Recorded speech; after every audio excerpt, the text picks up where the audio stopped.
Dr. Jackie Davis. She's co-chair of the NHS Consultants Association and member of the BMA Council. Thank you, Jackie.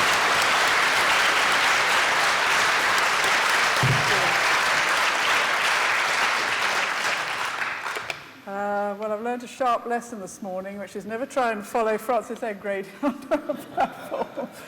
That was a great speech, thank you. Some of it, I'm afraid, is going to be repeated here, but you can never hear these things often enough. I'm honoured to have been invited to open this very important meeting along with Francis, and I should really say how pleased I am to be here amongst friends. I know so many faces in the audience, don't remember everybody's name, of course, but it's great to see you all here today. I'm not happy to be here. We're only here today because despite our heroic efforts, we couldn't halt that monstrous health and social care bill. And we're only here today because we are faced with the destruction of our English National Health Service. But we're also here today, as Francis has said, because it is inconceivable that we will not fight this act of vandalism against our health service. And we're here to launch that fight today, to reclaim our NHS. So let's just look back for a moment. That legislation was bulldozed through Parliament with the assistance of the Liberal Democrats. A scandalous betrayal which will not be forgotten or forgiven.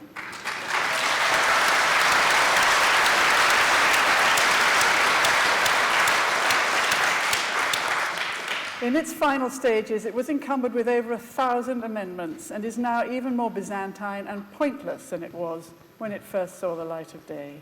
It was opposed by every major organisation representing healthcare workers, and it degenerated from a bill which Lansley told us was going to empower doctors and patients into a battle with vested professional interests. Its passage became a matter of political pride and personal prestige, an arm wrestling match in which the coalition leadership had invested too much to back down. Its passage was, quite frankly, a low point for democracy in this country.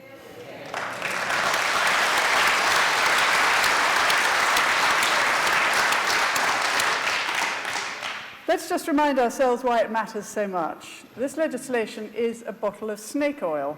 It doesn't do anything, it says on the label. Cut costs? No, costs are going to rise. It's going to cost us £10 billion a year to run a market in healthcare in this country, which nobody wants and which could be spent on frontline care. Cuts bureaucracy? We've already heard. 3 layers of bureaucracy going to 7. Power to patients? I don't think so. Tesco or Tesco, anybody? Virgin or Virgin if you came here by train today? Power to doctors and frontline staff? GPs are already answering to commissioning support services run by private companies. In London, GPs have been forced to pay for support from companies like this. McKinsey's and the like will be making millions, already have made millions, and at the same time those GPs are already taking the blame for the massive cuts in budget.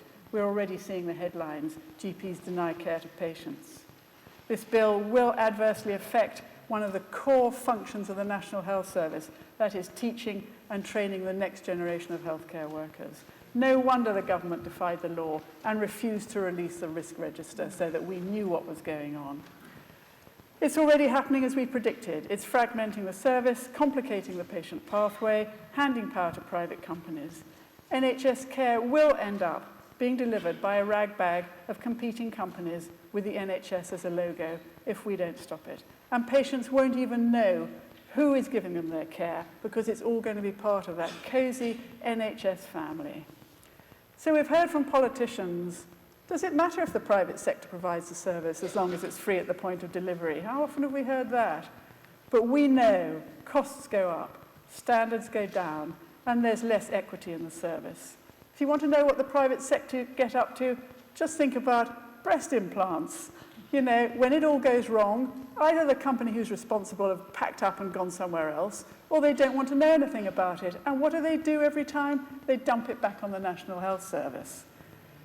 So that's what we're looking at if we can't fight this. The Care Quality Commission cannot even monitor the system as it is at the moment, let alone when we've got all these new private people coming in to sort it out. As for hospitals, I work in a hospital.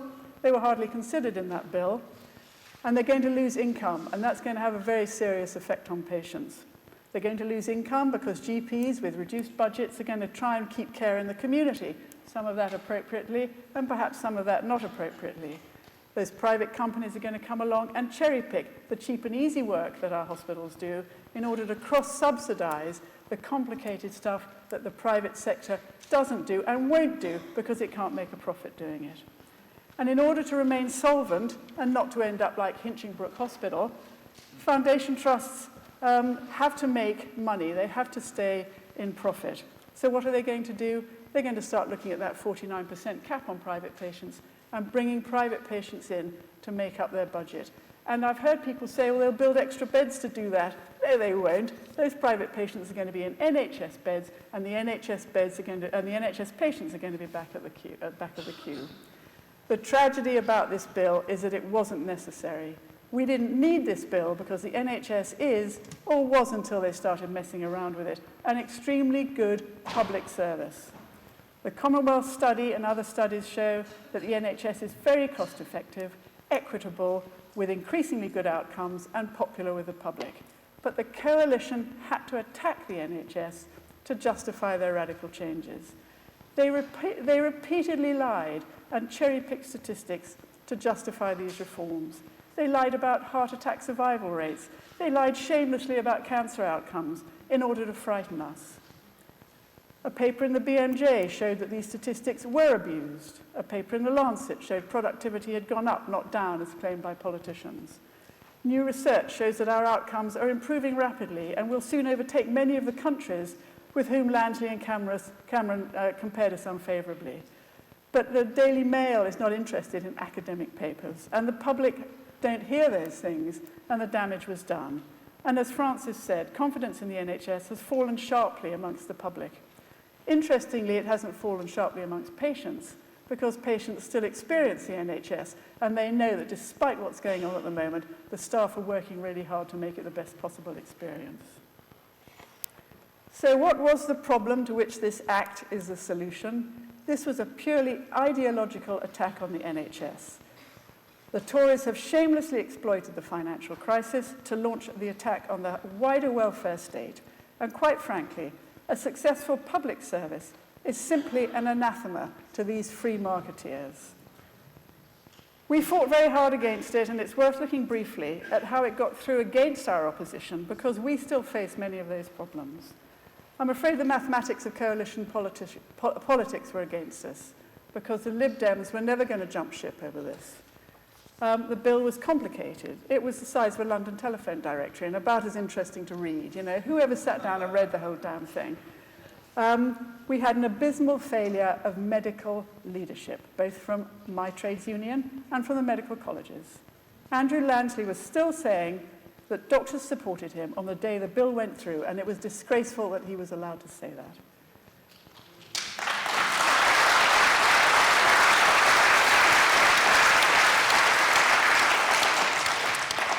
Sir David Nicholson, Chief Executive of the National Health Service, told a conference last week that he was incredulous when he heard that Mr. Lansley had these plans for the NHS and was angry and depressed about having to work with the coalition to implement the reforms. Well, here's an idea, Sir David. He could have resigned.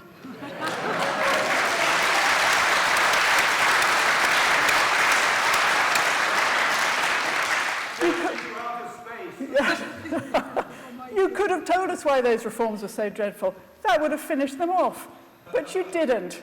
And I hope that £250,000 a year was compensation for all the mental pain and anguish you suffered as a result of pushing them through.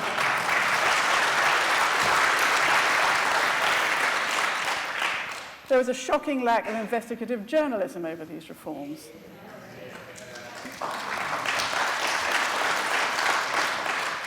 The press coverage was lazy. The bill was complicated and confused and dangerous, but reporters constantly referred to it as giving money to GPs and giving power to patients, just regurgitating the government's propaganda. That was still the news strapline on the day the bill went through. On news and current affairs programmes, there was a conspicuous absence of informed opponents debating the bill. The closest I heard to an opponent was, guess who?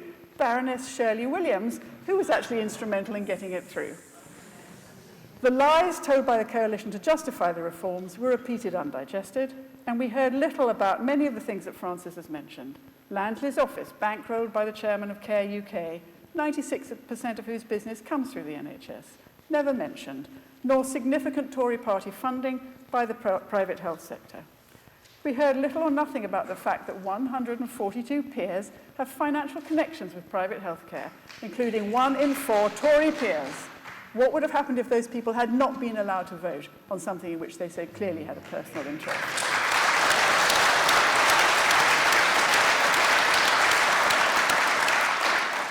We heard little about the infiltration of the public by the private sector with, for example, and I'm afraid I am going to talk about Virgin today, Virgin's commercial director sitting on the committee redesigning the NHS constitution. That's rather convenient, isn't it?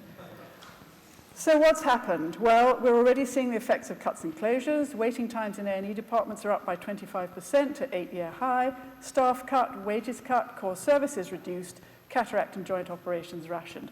Hardly surprising that we heard last week that Benenden Healthcare, a private healthcare insurance, has stepped up to publicly offer top-ups and co-payments to the public because of the rationing of core services. I don't blame them. They're business people. I blame Cameron for allowing them, for us to be in a position where they can be doing that. As for the incursion of the private sector, they haven't been slow to appear at the door. Already Virgin has taken over a number of services. They recently signed a £650 million contract for community services in Surrey, and a freedom of information request to the PCT revealed, 1, Virgin Care is not obliged to comply with the Freedom of Information Act, and thus a cloak of secrecy will hang over its activities in Surrey and everywhere else. 2, NHS whistleblower protection legislation will not and does not apply to NHS staff transferred to the private sector. 3, Virgin Care Surrey, unlike NHS health boards, is not required to hold their meetings in public. Public accountability will be 0. Serco, the biggest company you've never heard of, specialises in outsourcing, and their core function seems to be winning government contracts, regardless of what they're for. GPs and social enterprises stand little a chance against their deep pockets and their legal expertise. Serco is bidding alongside Virgin for children's services in Devon. These include important and sensitive areas like child protection and hospice care, but guess what? Neither of those companies have any experience in running children's services. And beware of crossing them. Virgin has already taken one PCT to court after it lost a contract, accusing them of charging too little for their services. So, in summary, what next? I don't want to go into a lot of detail about what we're going to do, because I hope that will come out today. But we clearly are here to fight back. First of all, we have to make it clear to coalition politicians, we do not forgive or forget their profoundly anti-democratic behaviour.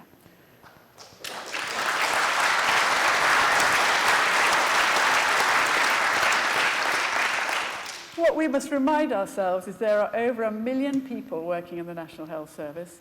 Our votes, the votes of our friends and families, and our patients will be used to punish the politicians responsible for this. I spoke this week, it was terrific, at the Pensioners' Parliament up in Blackpool. There are 1,000 pensioners there. Those pensioners can remember what life was like, many of them, before the health service. They appreciate that this health service gives us freedom from the fear of the financial consequences of illness, and they do not want to return to that. We must get those people on board with us to have this fight. And we must hold Labour to their promise to reverse the legislation, not tinker around the edges with it. Their messages at the moment are mixed.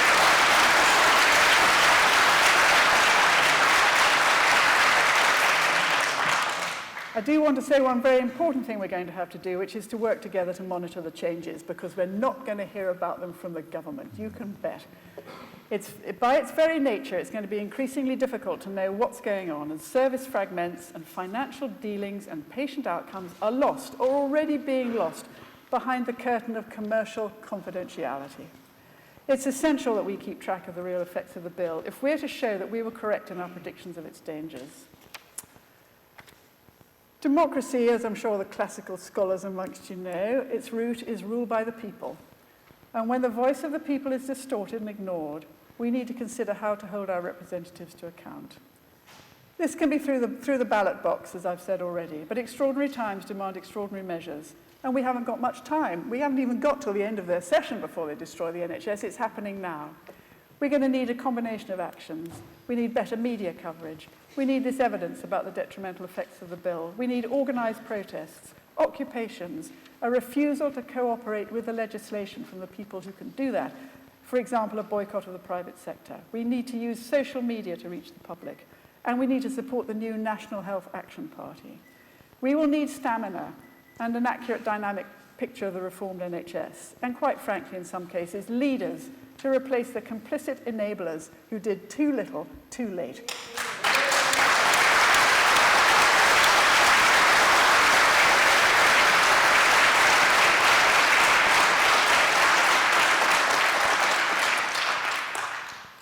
David Cameron recently quoted Tony Blair. Sorry about those two names in one sentence.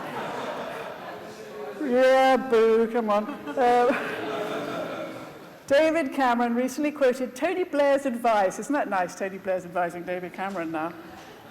On NHS reforms. That advice was to see the reform through, because after the NHS bill passed, opposition would die away, and it would be as if it was ever thus.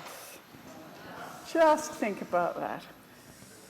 So, I'm going to leave you, Mr. Cameron, and everybody here, with the words of Mahatma Gandhi.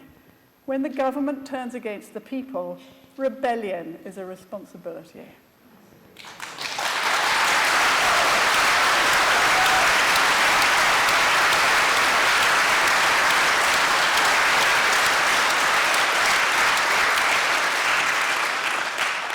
We're not afraid to take on that responsibility. That's why we're here today. And the fight to reclaim our NHS is on. It begins here, and I know you will all be part of it. Thank you.